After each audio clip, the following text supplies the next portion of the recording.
Praise the Lord. So bago ka umupo, kumamay ka muna ng 3 tao, sabihin mo, ikaw ang pinaka-importanteng tao nilikha ng Diyos sa oras na ito. Amen. Praise and glory to God. Hallelujah.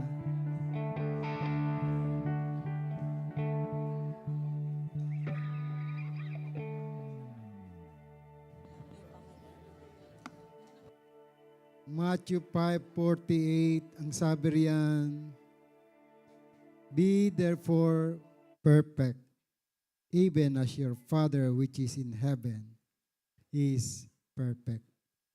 Katulad din yan ng Leviticus chapter 20 verse 26. Dito na natin tatapusin itong month of April, itong Leviticus 2026. Sige nga, nga yun at basahin natin. Sabay-sabay. 1, 2, go. You are to be holy to me because I, the Lord, am holy. And I have set you apart from the nations to be my own. So, ang pagiging perfect po is pagiging holy. At yung binasa po natin in Matthew chapter 5, ang napakahirap po na gawin dito, itong sinasabi ng Matthew chapter 5. Verse, ano ba ito?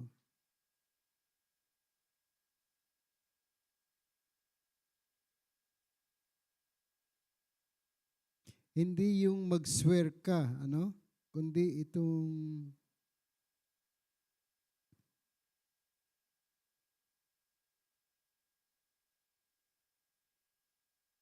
love thy neighbor, verse 43. Ayan. You have heard that it was said, love your neighbor and hate your enemy. Sabi mo sa katabi mo, I love you, even though you are my enemy. Grabe, Kasi dito, mahirap sundin yung ni Jesus eh. Sabi niya rito, you have heard that it was said, love your neighbor and hate your enemy. Ano yung sumunod?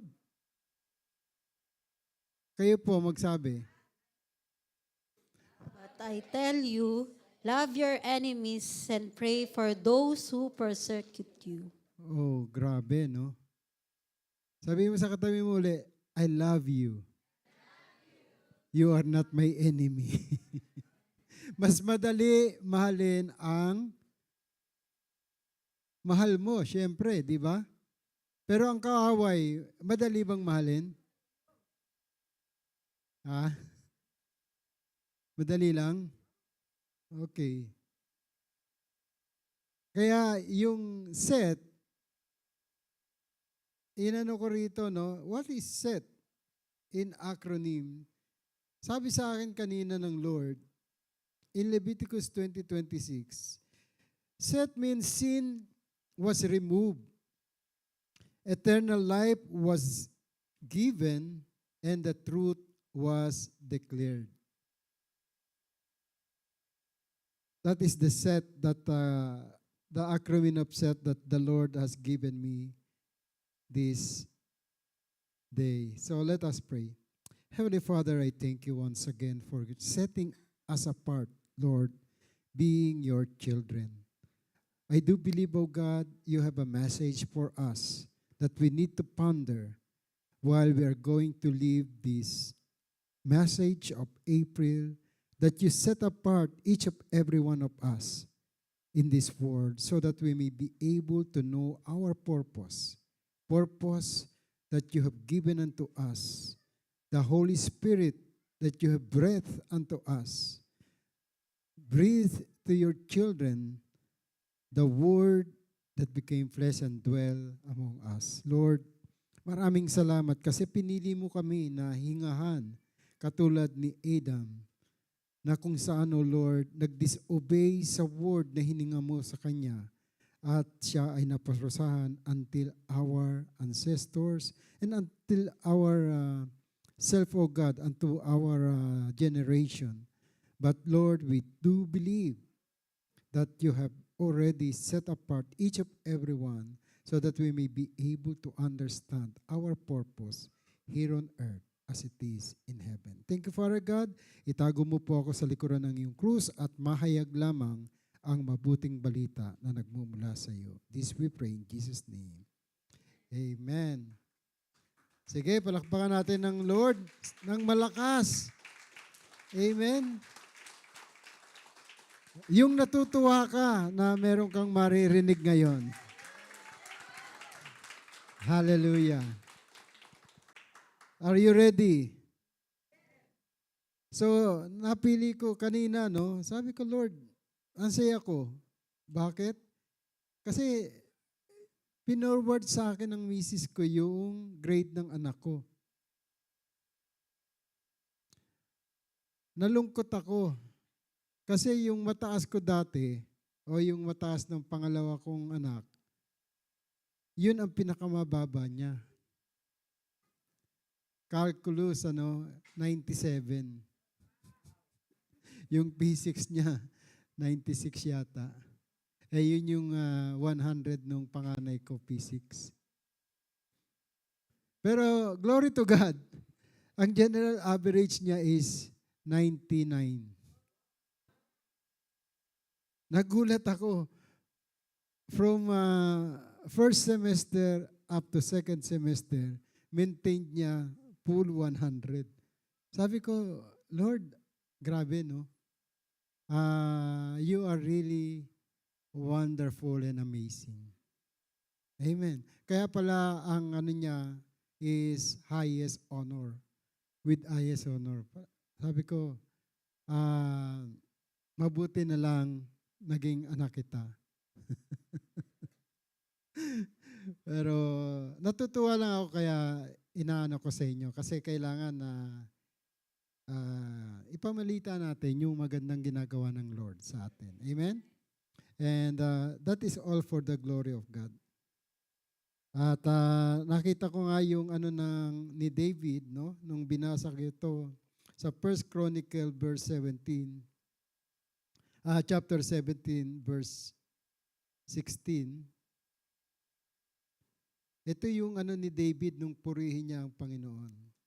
Sabi niya rito, David went in, sat before the Lord and said, Who am I, O Lord God, and what is my family that you should have brought me to this point? Grabe ang pagiging humble ni David, At kaya siya tinaguri ang a man after God's heart. And you did not stop there. Sabi niya sa verse 17, O God, you have also spoken about the future of your servant's family. You have revealed to me what men long to know, O Lord God. So kapag kayo pala ay malapit sa puso ng Diyos, no? Ang praising nyo parati para papurihan ng Diyos like Jesus Christ. Hindi niya pinapurihan ang kanyang sarili. Ang lahat parati sinasabi niya, pinupuri ko ang Ama sa langit. Sa lahat ng ginagawa niya. Kasi wala siyang sinabi na hindi niya ginawa nang hindi inutos ng Ama. Sabi mo sa katabi mo, may pag-uutos ang Lord sa iyo ngayon. Amen? We have a purpose. That's why we are set apart. So ito na yung huli nating mensahe. So reason why you are set apart. Number 1, you are chosen in love. Let's see 1 Peter chapter 2 verse 9. Basahin nga natin. Go. But ye are a chosen generation, a royal priesthood, an holy nation, a peculiar people, that ye should show forth the praises of him who had called you out of darkness into His marvelous light. Light. Hallelujah. So, yan, kaya ka sinet apart because you are chosen. Sabi mo sa katabi mo, you are chosen. Marami naman dito, no? Bilyon ang tao ngayon, but sa kalahating milyon na Pilipino yata dito o 300,000 Filipinos here in UAE, isa ka sa napili ng Lord. Amen? Bakit ka napili? Because you are a chosen generation. Generation na pinagtagumpay ng Lord. Amen?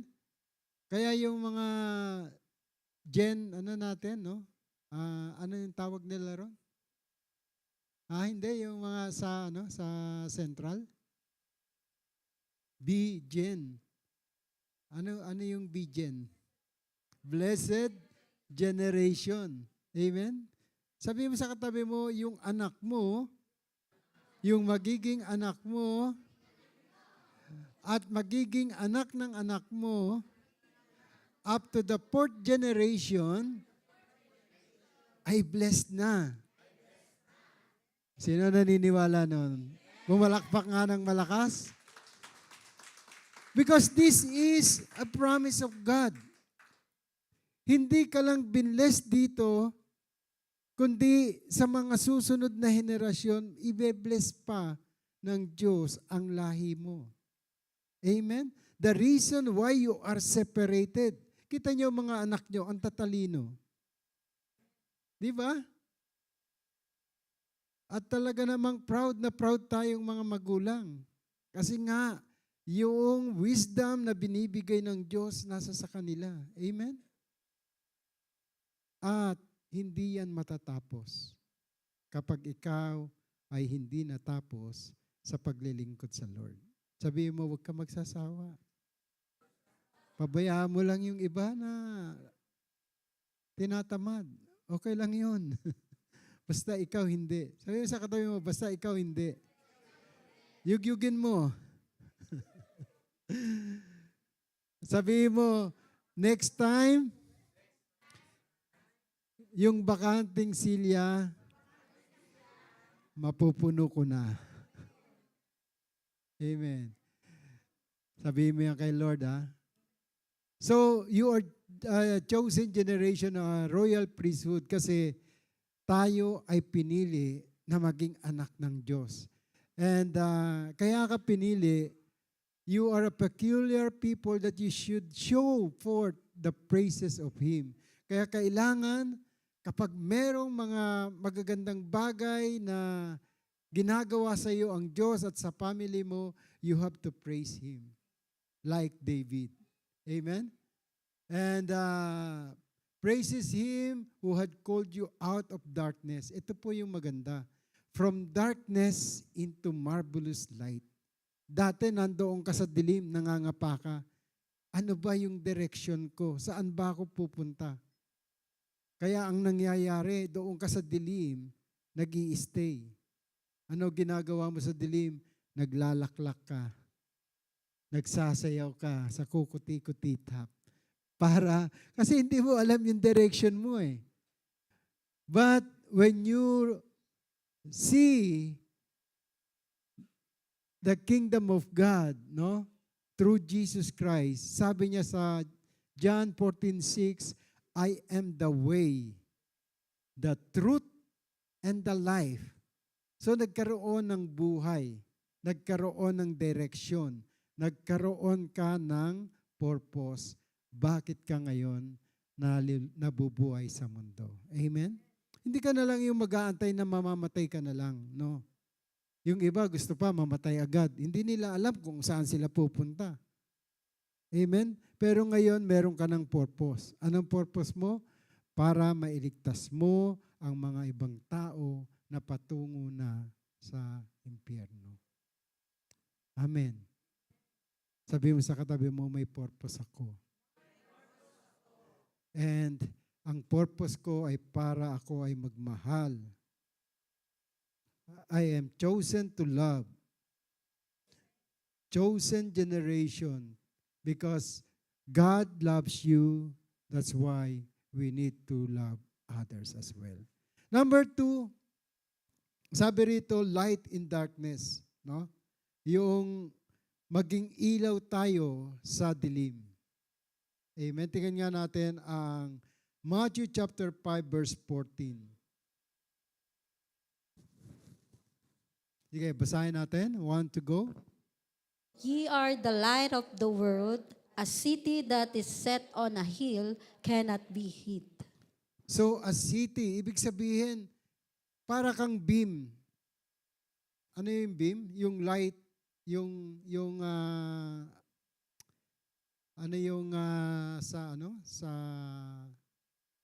sa dagat, lighthouse ang tawag nila ron. No? Naglilingning ka sa malayo. Because you cannot be hidden.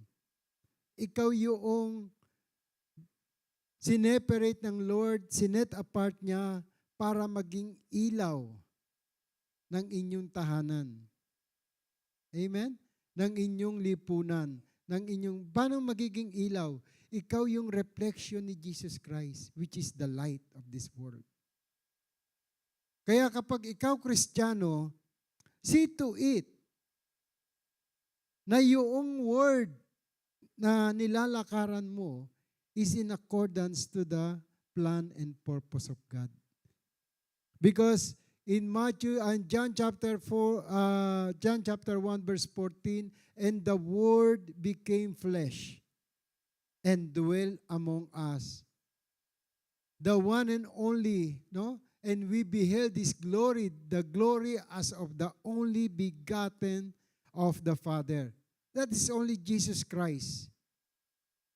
Full of grace and truth. Dapat ang nagre-reflect na sa buhay mo ngayon, ang makikita ng tao sa iyo, yung liwanag ng salita ng Ama, which is Jesus Christ.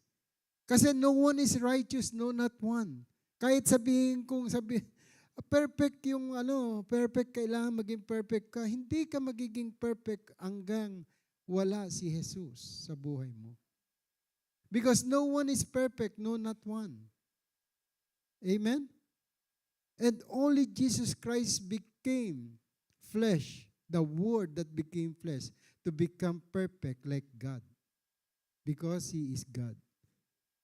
In the beginning was the Word, and the Word was with God, and the Word was God. John 1:2. Sige nga, basahin natin. John 1:2. And everything, the same was in the beginning with God. Verse 3. All things were made by Him, and without Him was not anything made that was made. So everything na nakikita natin, dapat yung nakikita sa iyo, everything that was made is perfect. Amen? Hindi ikaw. Kaya nga sabi ni Jesus Christ, ask anything in my name, I will do it. Siya gagawa, siya yung maglalakad, siya yung magtatrabaho, hindi ikaw. Kaya wala tayong ipagmamalaki na gawa. No one can boast. Lahat ng ginagawa mo, papuri sa Diyos. Kahit si Jesus Christ. Lahat ng talino, lahat ng lakas, lahat, everything was made for Him. That's why the Word became flesh and dwelt among us para magawa natin ang pinagagawa ng Ama. Amen po ba? So you will be the light in the dark. Kasi ang tingin ng tao sa iyo bilang isang Kristiyano holy eh. Kaya kapag ikaw nagsasalita, lahat ng sinasalita mo, nakikinig sila sa iyo. Why? Because you represent Christ dito sa mundo. Habang wala siya, ikaw yung word na nakikita ng tao. Kapag ikaw nagkulong sa dilim, hindi ka makikita yung liwanag mo, baliwala ngayon. Kumbaga kailangan palitan ang ilaw. Pundido na. even there is a power. Or maaring cut ka na sa power. Amen? Kaya ka walang liwanag kasi kinat mo yung sarili mo sa source ng power. Nakuha nyo? Sino rito yung nakahipo na ng electricity? Ha? Wala pa? Kasi buhay pa kayo eh. No? Yung pag nahipo nyo, unintentional yung electricity, manginginig kayo. Kapag walang power yan, walang liwanag na makikita kayo. Amen? Pag brown out, sino rito may ilaw pag brown out? Ngayon, meron ng solar, kaya may emergency light na. Pero things, no? Kapag talaga na wala kang connection sa power, hindi ka magliliwanag. Kaya sabi ni Jesus Christ sa Acts 1:8, no? Sa kanyang mga apostles, you will receive power when the Holy Spirit comes upon you. Ang magbibigay ng liwanag sa inyo, walang iba, kundi ang salita ng Diyos. The Holy Spirit, kaya nga nung hiningahan ka ng Lord, John 20:21, He breathed on them and He said, receive the Holy Spirit. Yung Holy Spirit na yun is the Word that will give you and transform you into a powerful you. Hindi na ikaw ang mabubuhay, kundi si Jesus Christ na ang mabubuhay sa iyo. Kaya yung blessed generation, yung new generation, is by renewing of your mind. Tingnan natin yung number 3 point ko. Number 3 point, sabi rito, you will be transformed mind. Kaya ka na set apart because your mind was already transformed. Romans chapter 12, verse 2. Basahin nyo nga, want to go? And be not conformed to this world, but be ye transformed by the renewing of your mind, that ye may prove what is that good and acceptable and perfect will of God. That you may be proved and acceptable what is good and acceptable. Prove what is that good. Kasi hindi mo naman alam ang ano eh. Alam mo, marami kang alam na ito tama, ito maganda, ito good. Di ba? Kasi alam mo, ang opposite ng good is evil. Right? E paano kung hindi naman talaga evil yung iniisip mo? Na sinabi mong opposite yon eh ganito. So, we do not conform any longer to the pattern of this world. Ibig sabihin nun, lahat ng nakikita mo, lahat ng naririnig mo, it's all natural. Amen? May mag-slander dito sa tao na ito, it's natural.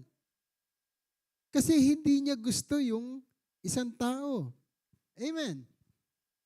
Natural. Pag hindi mo gusto ang enemy mo, hindi mo mamahalin. Kaya nga sabi ni Jesus Christ, love your enemy. Right?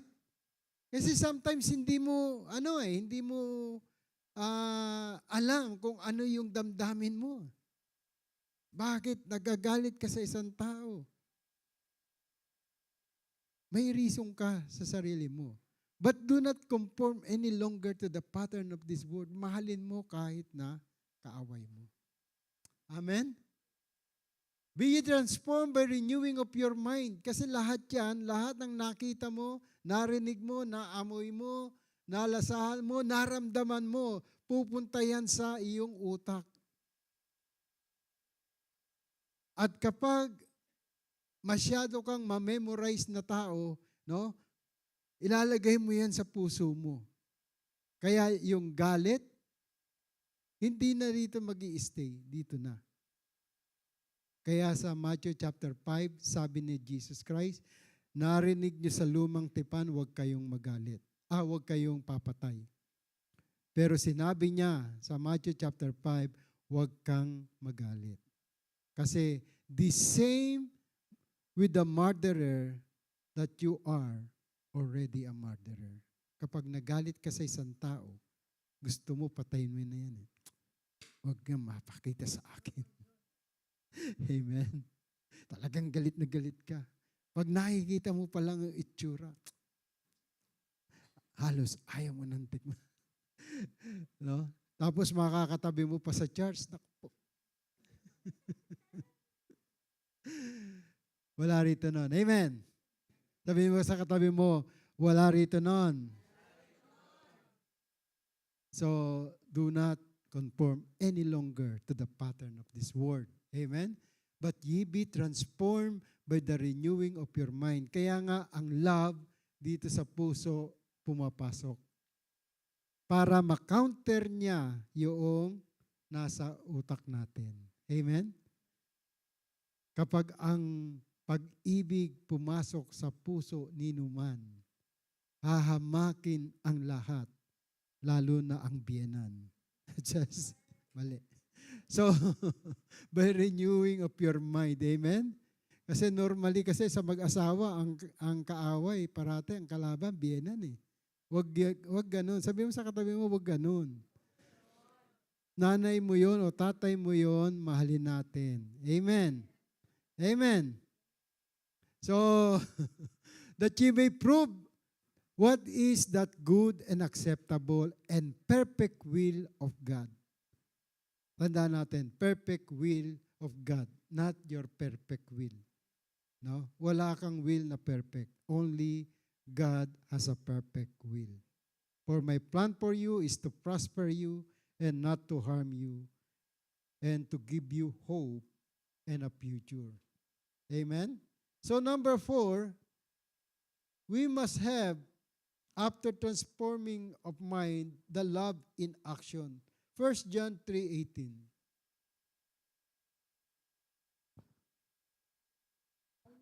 Okay, can we read it? Want to go? My little children, let us not love in word, neither in tongue, but in deed and in truth. Grabe.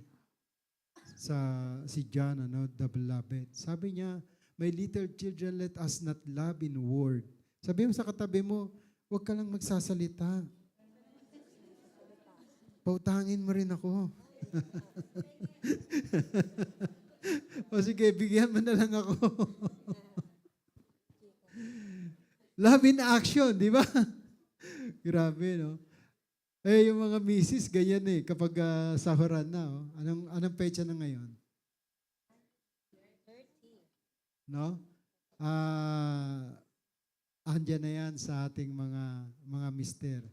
Pero nababaliktad ang panahon ngayon. Sabi mo sa katabi mo, nababaliktad ang panahon ngayon.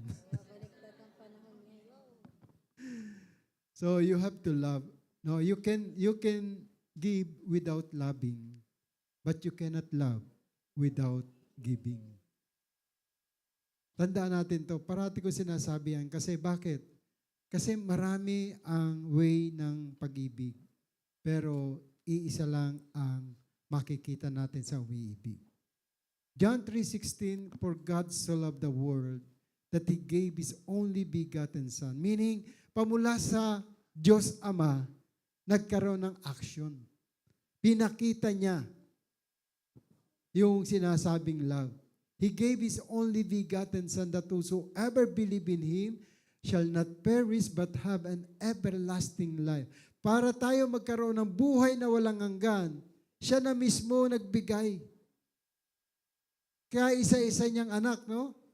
For God so loved the world that He gave His only. Pag sinabi mong only, meron bang kapatid? Wala, di ba? Siya lang ang heirs. Pero dahil nga sa pagmamahal ng Diyos, ginawa kanyang co-heirs. Dahil nung mamatay si Jesus sa krus ng Kalbaryo, yung Espiritu niya pinagkaloob sa ating lahat. Amen. The Word that became flesh dwell among us. Kaya kung wala kang Word ng Diyos, wala kang lalakaran na nilakaran ni Jesus. So yung love, kailangan, no? Sabi nga rito, my little children, let us not love in word. Huwag lang yung, I love you. Pagkatapos, after a decade or 5 years, wala na yung love na yun. Sumbatan ng sumbatan yung mag-asawa. Amen? Lahat ng galit sa baul, pag nagalit, hahalong kayin. Di ba nung araw ganyan? Hahalong kayin. Amen. At lahat ng mga ibinauna sa lupa, huhukayin pa rin pag nagalit. Pag nagmahalan naman, puro promises. Kalimutan na natin, ha? Kalimutan na natin yan. Ibauna natin. Wala ka ng kasalanan. Nagalit na naman. Okay na naman. Ganun ba? Sino rito ang mga mag-asawa? Buti na lang, wala rito. Amen. Magkatabi. No. Hindi na ganoon ang dapat. Lalo na ang mga kaibigan nyo or kamag-anak nyo or kapamilya nyo. When God loves you, show them also the love that you have received from the Father. Kaya sabi nga ng Bible, the greatest commandment is to love the Lord your God with all your heart, with all your mind, with all your soul, with all your strength. And the same is the number 1 commandment, to love your neighbor as yourself. Kasi binigay ng Ama lahat ng pagmamahal sa atin. Hindi ka kaibig-ibig, inibig ka. Amen? Wala ka ng kwentang tao, binigyan ka ng kwenta ng Ama. So, ang gusto niya, kung ano yung ginawa sa iyo ng Ama, ganun din ang gawin mo sa kapwa mo. At kung wala kang nakitang ganoon sa Ama, hindi mo kayang ibigay yan sa kapwa mo. Right? Makakapagbigay ka lang sa isang tao nang meron ka. Pero kung wala ka, kahit anong pilit mo, sabihin sa'yo, kung totoong mahal mo ako, sige nga, bigyan mo ako ng 100. Wala kang may huhugot yan. Pangako lang. Amen? Pero the truth, kapag nagmamahal ka, kahit wala ka, gagawa ka ng paraan. Pero ang Lord, hindi nagagawa ng paraan yan. Bakit? Binigay niya na lahat. Hindi ka binigyan ng ginto at pilak, pero ang binigay sa iyo, salvation. Amen. Si Jesus mismo. Kaya sabi ni Jesus, ask anything in my name. Ako nagagawa para sa iyo. Amen. Nakakuha niyo ba? So, ang pagmamahal, my little children, sabi niya, let us not love in word. Kung talagang may mahal ka, nakita mo kailangan ng tulong. Katulad ng sinabi ko last Sunday, yung ginagawa mo sa kapwa mo, yan yung ginagawa mo kay Jesus. Yan yung ginagawa mo kay Jesus. Sabi mo sa katabi mo, huwag kang magmamaramot. Hindi ka pinagmaramutan ng Ama sa langit. Amen? Never na humingi ka, hindi ka binigyan ng Diyos. Amen. So give what you can give. Because God has given everything for you. He loves you, sabi ng John 3:16, He gave His only. Yun na lang natitira sa Kanya eh. Wala na eh. Amen? Binigay na sa atin lahat eh. Ginawa niya ang mga isda para ikaw ay manghuli ng isda. Ginawa niya ang mga baboy o ang mga kambing o lahat ng vegetation para hindi ka magutom. Ano pa ang hindi niya binigay sa iyo na pwede mong isipin, Lord, wala ako nito. May diamond dyan, huwag kang mag-alala. Binigay na sa iyo ng Lord lahat ng yan. Ang kayamanan ng mundo nandito lang. Ang hindi niya naibigay sa atin ay ang kaisa-isa niyang anak. Ang salita na dapat nating sundin. Kasi ang nag-fail sa tao is disobedient to the word. That's why before he came back, he gave them the access for you to obey the word. Sabi ni Jesus Christ, it is finished. Ginawa niya na lahat. At yung pagkamatay niya sa krus, Father, forgive them, for they do not know what they are doing. Kahit alam mo yung ginagawa mo, hiningi ka na ng tawad ng Diyos.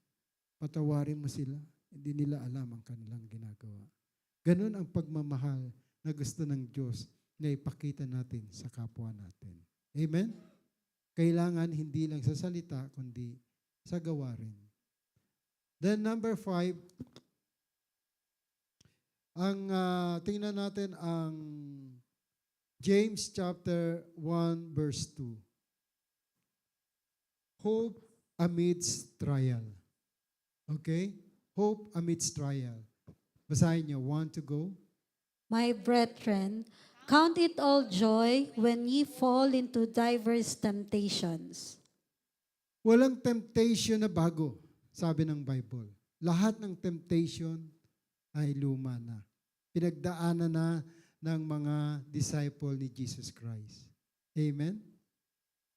Kaya walang temptation na hindi mo kaya. Kung hindi mo man kaya, sabi ng Bible, gagawa siya ng paraan para ikaw ay makaalis din doon. The Word also will do things for you to escape on that temptation. My brethren, lahat ng temptation, para tayo yung beam, yung ilaw dito sa mundong ito, kapag na may mga trials ka, tawanan mo na lang. Amen? Kasi may mga nakakakita sa atin. Kapag ikaw Kristiyano at sinabing, kala ko ba Kristiyano yan? Bakit ganyan? Hindi niya kaya yung mga temptation o mga trials na yan. Maririnig mo yan sa mga hindi Kristiyano. Amen? Bakit? Kasi nakapokus sa iyo ang mata ng mundong ito. Kaya maraming marites ngayon na ang tinitingnan yung kapitbahay nila, hindi yung sarili nila. Amen? Tandaan natin ito. Kaya nga may mga Facebook kung ano-ano mga lumalabas dyan kasi yun ang pinagkukuhanan nila ng pansin, pinagtutuunan ng pansin. Kaya yung mga like, no? Ang dami roon na magla-like kung anong kalokohan yung mga nakalagay sa Facebook. Pero yung salita ng Diyos, makikita mo like 2, 3, 4. Yung mag-i-encourage sa kanila para sila'y magpatuloy sa mga trials. Pero yung mga makikita mong mga nasa Facebook ngayon na nagte-trending, wala namang kakwenta-kwenta eh. Amen? So, for us, no, my brethren, count all joy. Kapag may trial ka, okay. Let it be for the glory of God kasi inaayos ng Diyos ang buhay mo. Amen? May gusto pa siyang gawin sa'yo. Kaya nga, merong mga pagsubok. At kapag ikaw dumadaan sa pagsubok, daanan lang natin, huwag tayo mag-standby. Amen? Sabihin sa katabi mo, huwag mong istambayan yan. May trabaho ka. Anong trabaho mo? Yung purpose mo is to do the will of the one who sent you. Ano yun? Magmahal tayo ng ating kapwa. Kaya nga, sabi ko nga dito sa, yung binasa natin, Matthew chapter 5,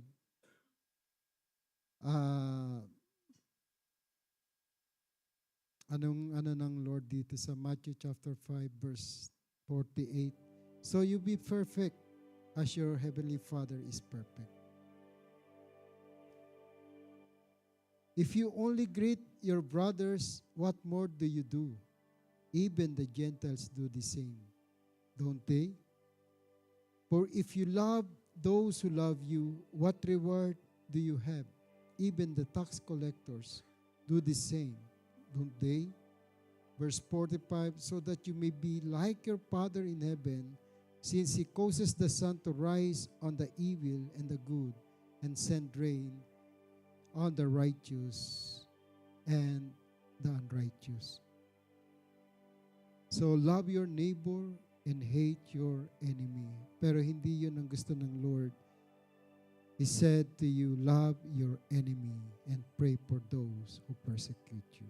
Verse 44. So ito lang ang dito tayo magtatapos. Kung gusto mong maging holy, kung gusto mong maging perfect. Leviticus chapter 20 verse 26 again. To conclude this, you are to be holy. It is a command, not a request. Hindi ka magiging holy sa tao. Amen? Kasi marami gusto magpaka-holy sa mata ng tao. Pero ang requirement ng Lord, you must be holy. You must be perfect to me. Because I, the Lord, am holy or perfect. And I have set you apart from the nation to be my own. Ikaw ay pinili ng Lord para ikaw ay magkaroon ng buhay dito sa mundo pa lamang hanggang sa muli niyang pagbabalik. You are set apart. Your sin was already forgiven. Ano yung set? Sinabi ko, was removed. Eternal life was given and truth was delivered or declared. Let us all stand.